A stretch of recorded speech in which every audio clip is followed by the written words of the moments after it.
Today, I wasn't with myself. I didn't listen to my thoughts. I preoccupied my mind with mindless entertainment. Social media, music, movies, series, podcasts. I sat on the toilet and doom-scrolled until my legs were rendered static noise.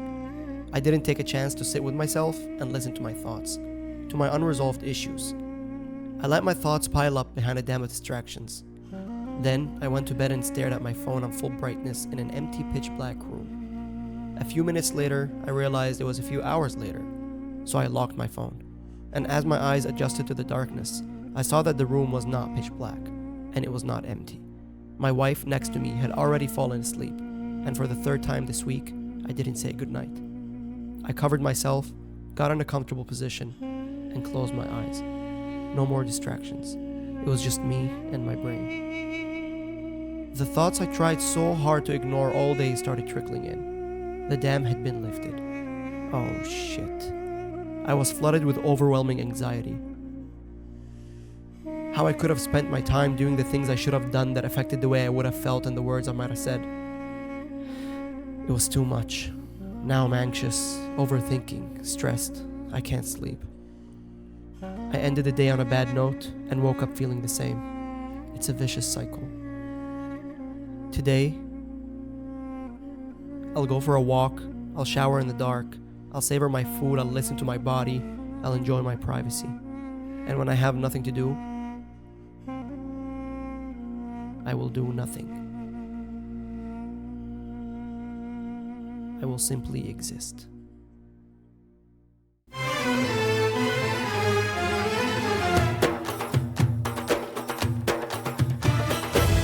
I feel like a lot of us, way too many of us, have been struggling with depression, anxiety, paranoia, insomnia. And I know that a lot of the reasons behind these cases might be biochemical, physiological. There's probably a plethora of reasons behind why so many of us are feeling similarly depressed and anxious. And this is my personal take on it. I'm no professional or expert in anything.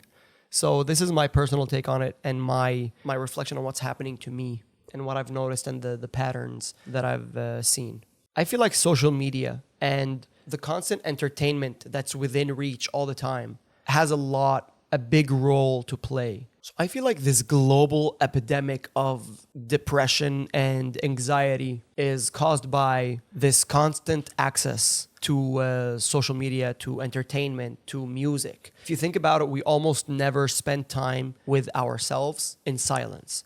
There's either always people, or there's a screen, or there is music playing in your head, or someone else's voice. There's constant things that are just distracting us from actually listening to our thoughts. And I feel like because we are not listening to our thoughts, we don't know what's going on in our heads, and we don't see the problems that our brain is trying to bring to our attention, and things that we are all dealing with on a daily basis, whether they're small or big. They could be traumatic experiences, or they could be as small as inconvenience. But all of the time, our brain is trying to bring these things to the forefront so that we can actually resolve them and think about them critically and reflect on certain situations and reflect on our behaviors and reflect on the thoughts that are running crazy in our heads.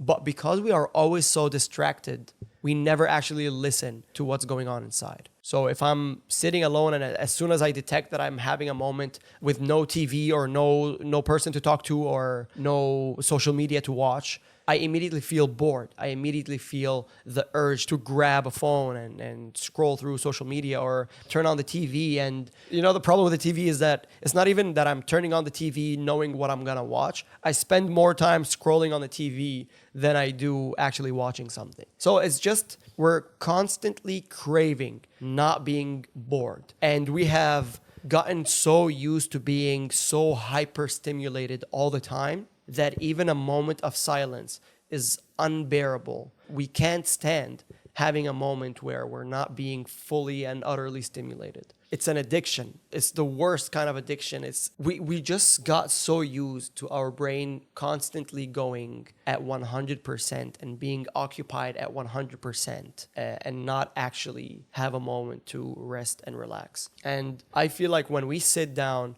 and we say, I'm going to take a 15-minute break from work or whatever it is, and we sit down and take out our phones and we scroll on social media, I am genuinely convinced that we don't actually relax. Our mind doesn't actually relax. Our body doesn't actually relax. We're sitting there and we have the illusion of being relaxed, but we're just so preoccupied and so distracted that once I'm done with a 15-minute break, I get up and I don't feel refreshed at all. I might as well have gone and taken a 15-minute nap or just sat down in silence for 15 minutes or went on a 15-minute walk. Although in Florida here, if I go on a 15-minute walk, I have to come back and take a shower and then fall asleep for like 3 days. But in normal cases, I feel like a 15-minute detoxification from any kind of distraction is just great. Like I could go out and stare at a flower for 15 minutes and it would lead to much more relaxation and much more restoration of the brain than sitting for 15 minutes and being constantly bombarded with content. What makes it even worse, it's not that there is content, it's the algorithm that knows us so well and that keeps pushing things that we will engage with and interact with as much as possible. This keeps us constantly so attached to wanting that thing, to want to not be present and in the moment. And we're always so lost in a screen. If I had it my way, I would get rid of all the screens in the world, because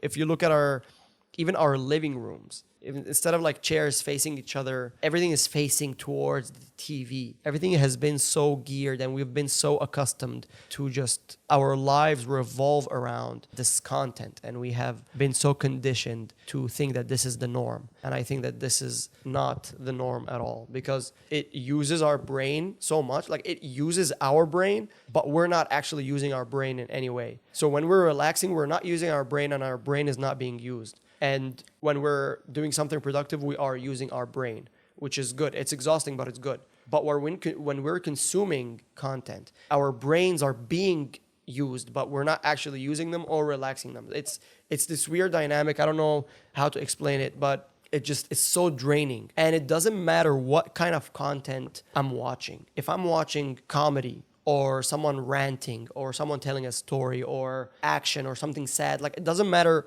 what it is I'm watching, whether that is music or podcasts or series or social media, like whatever it is, I will always, at the end of the day, I'm always gonna feel drained after having consumed so much. It really does not matter whether the content is happy or sad. I am always gonna feel drained. And what I have noticed is that there's a direct correlation between that content and how much it's consumed and the level of depression and anxiety and insomnia. And I'm not talking about depression as if it's like a constant state of being. I'm talking about in terms of the frequency of the depressive episodes and how often they happen, whether on a daily basis or on a weekly basis, or however they're measured for you. For me, I found that there's a direct correlation between how much I'm consuming and how much I'm feeling these negative states of mind. I personally feel a lot better, say, if I wake up early and I do very productive things in the morning, and by the time it's like, if I wake up at 6 and by the time it's 12, I feel like I'm done. I've already finished everything that I needed to do.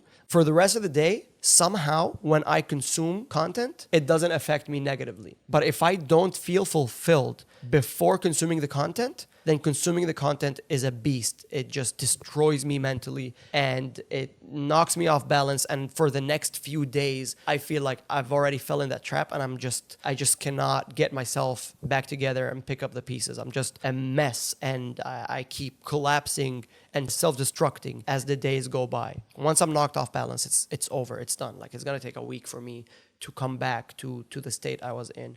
So when I have felt fulfilled and have felt productive before consuming, then consuming doesn't have that much of a hold on me. So I need to finish my work and finish my editing and finish my cleaning the house, all the chores, working out. All that stuff needs to be done first in order for the social media or the entertainment or the consumption or the distraction to not have that strong of a hold on me. This is just my experience though. So I don't know what works for other people. I will say that in general, I've just found it better for me to not consume. If I'm not consuming and I literally have nothing to do, I can simply just exist.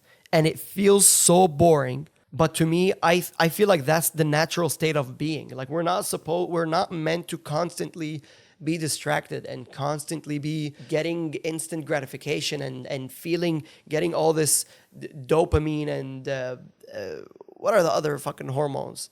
I don't know what the hormones are, but we're not meant to be getting all these feelings all the time. If I have nothing to do, I should just sit the fuck down and do nothing.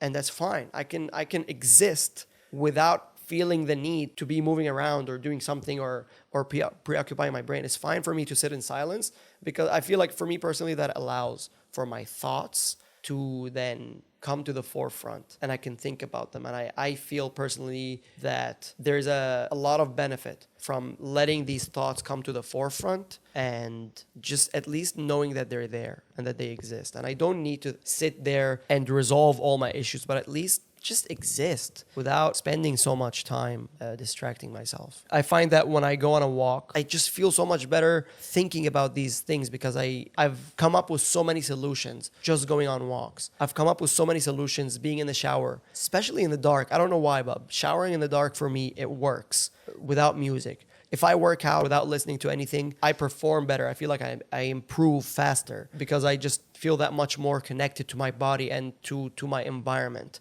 And I think the same applies for the depression and for the insomnia. It's just a lot better when I am not distracting myself all the time. And I'm not saying that I'm not going to do any of these things because I have to eventually. But I'm saying whenever I get the chance, it's good to, on a daily basis, at least take a little bit of time to enjoy and embrace that nothingness. And I think this is luxury that all of us have. In this day and age, I think we all have a lot of time to spare. Like I look at my phone and I look at the screen time and it's like 4 hours or 5 hours a day. And I think most of us, like with a normal schedule, you get 8 hours of sleep, 8 hours of work, and then 8 hours of free time to spend 4 or 5 hours of that time literally on the screen. And that's just the phone, let alone the TV or listening to music or to podcasts. I'm willing to bet that all of that time is completely wasted. But for me, just the phone is like 3, 4, 5 hours on average. And I don't think that's right. I feel like I want to take 2 or 3 hours out of that to just embrace the silence and embrace being bored and embrace not being stimulated and having nothing to do. I think that's great. And I feel like the less we consume and the less we get ourselves used to being stimulated all the time, the less this boredom is going to become boring and it's just going to become normal to exist in silence doing nothing. It's totally fine.